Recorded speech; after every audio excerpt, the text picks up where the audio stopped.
Good afternoon, everyone. This is Don V with Truth Be Told.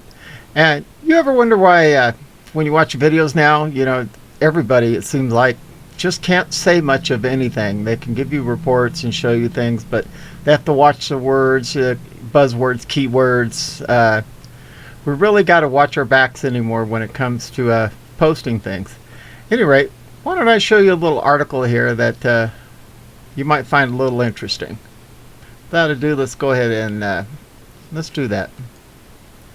Section 230 facially violates First Amendment by subcontracting censorship. Guest post by Mark Langfang. The government has granted the power to censor the entire USA to Twitter, Facebook, and Google, but that power is unconstitutional. Op-ed. And Kirk Vonnegut's epic novel Cat's Cradle. Felix Honecker, a character who co-created the atomic bomb in the novel, also created another military weapon called Ice-9. Ice-9 is an alternative crystalline structure of water that is solid at room temperature and acts as a seed crystal upon contact with ordinary water, causing it to freeze up and become a solid crystal. The novel ends when some Ice-9 accidentally falls into the ocean and causes the entire world's oceans, rivers, and groundwater aquifers to apocalyptically freeze up into one huge solid crystal of Ice-9. Why am I talking about Ice-9 when writing on Section 230 of the Communication Decency Act? Because Section 230 is the Ice-9 of free speech and of democracy itself. We're not a democracy. We are not. We're a constitutional republic. But big tech has used Section 230 to begin to freeze out certain free speech. And if allowed to continue, will destroy the very core of democracy. We're not a democracy. Duh. Thus, Section 230 has become the enemy of the United States and of a democracy. And it must be destroyed, or it will destroy the First Amendment, free speech in the United States in that order. Imagine that you are an average residential consumer of electricity from your utility.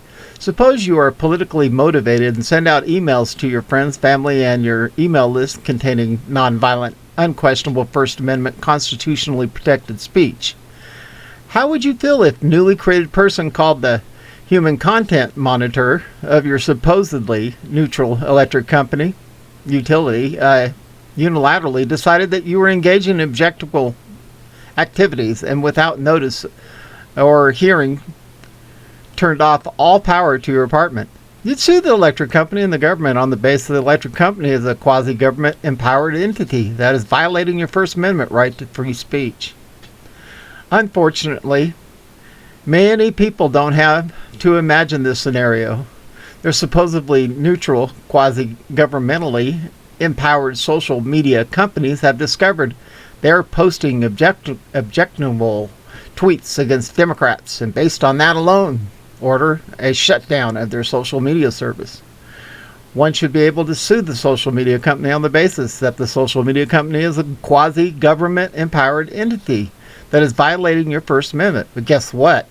The Good Samaritan section of 230 of the Communications Decency Act, CDA, empowers all the left-wing tech companies to quash your platforms across access merely because they believe in good faith that your posts are otherwise objectionable.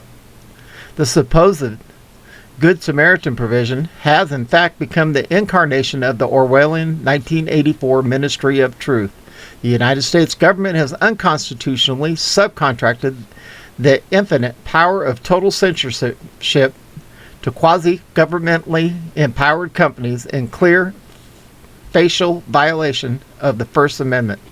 Here is 47 U.S. Code, Section 230 of the CDA, protection for your private blocking and screening of offensive material, which states in full, Section C, protection for Good Samaritan blocking and screening of offensive material. 1. Treatment of publisher or speaker.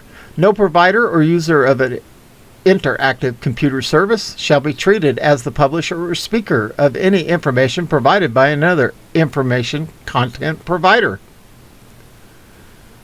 No provider or user of an interactive computer service shall be held liable on account of Section A, any action voluntarily taken in good faith to resist access to or availability of material that the provider or user considers to be obscene, lewd, lascivious, filthy, excessive, violent, harassing, or otherwise objectionable, whether or not such material is constitutionally protected, or B, any action taken to enable or make available to information content providers or others the technical means to restrict access to material described in paragraph 1. This is legalese, so I'm going to parse it for you. The current U.S. law states that no internet company shall be liable to any of its users if the internet company has voluntarily censored, in good faith, any material it deems to be harassing or otherwise objectionable, whether or not it is censored material is constitutionally protected. Must be nice, huh? You are probably asking the obvious question, why doesn't Congress just strike out the whether or not such material is constitutionally protected part of the statute? Section 230 will never be amended because it is worth trillions to the small group of people who own those companies, and they will pay off Democrats and Republicans alike to keep it from being changed, leaving them with a monopoly on censorship. The billionaires who own these companies will fight to keep Section 230, so the only recourse is for it to be found unconstitutional. Only the First Amendment and the real Supreme Court that wants to uphold the Constitution can save our democracy, and with it, the United States. Yeah, when I say the pledge, I say to the democracy for which it stands, don't I? No, I think I say to the republic.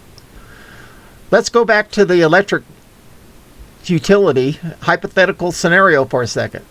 If, unbeknownst to the electric utility, a terrorist was using the utility's electric power to build a bomb, we would not want people to be able to sue the electric utility for providing electricity to terrorists. Thinking of the internet as a utility is the legitimate part of Section 1 of Section 230, where the CDA doesn't want the owners of the pipes of the internet that merely act as conductors to be sued if a user uses the pipes improperly. The key legal point here is that Section 1 of Section 230 makes the qualifying internet companies into quasi-governmental authorized entities, essentially no different from electric, water, or gas utilities. On the flip side, however, the government would be hard-pressed to claim it was constitutional under the First Amendment for the governmentally empowered electric utility, even with notice and hearing, to proactively turn off someone's electricity because that person was engaging in constitutionally protected behavior that the government found harassing or otherwise objectionable. The essence of Section 1 of Section 230 means that the internet company's pipes are merely as pipes, and they don't discriminate what goes through them. For example, in Xeron versus AOL 129, and gives a section, the immunities section of the Good Samaritan protections of Section 230 protected AOL when it allowed material that harmed people to be published. But Xeron versus AOL constitutionally validated Section 230. Immunities only when the internet company published harmful material, not when the internet company censored what it defined as harmful, but constitutionally protected material. The First Amendment doesn't prohibit the government allowing any kind of speech. It prohibits the government from censoring speech. Zoran found the immunity of Section 230 to be constitutional only when information was published by the internet company, not when the internet company censored constitutionally protected speech. In Section 2 of Section 230, the government is subcontracting out the unconstitutional power to censor constitutionally protected speech to the quasi-governmentally mandated internet companies. However, if under the First Amendment, the United States does not have the right to censor constitutionally protected speech in the first place, how is it constitutional for the government to subcontract the power to censor to a quasi-governmentally empowered private company? It doesn't, and that is the core of why Section 230 is officially unconstitutional, as it is empowering internet companies to censor speech in stark and clear violation of the First Amendment. Boy, That was really a mouthful, wasn't it? Any rate, and there it is. There's why I constantly get, when I'm reading a report, I say, I can't say that. No, I can't say that. No, I can't say that. Because we have a fascist, communistic, can't say that neither, running so many of these companies that we just can't say so much anymore. But meanwhile, the radicals in Afghanistan, and they can all say whatever they want and not a word said. But if it's a conservative thought, oh my gosh, you better not hear it. This is Don V with Truth Be Told. I hope you enjoyed this recording. We'll be out.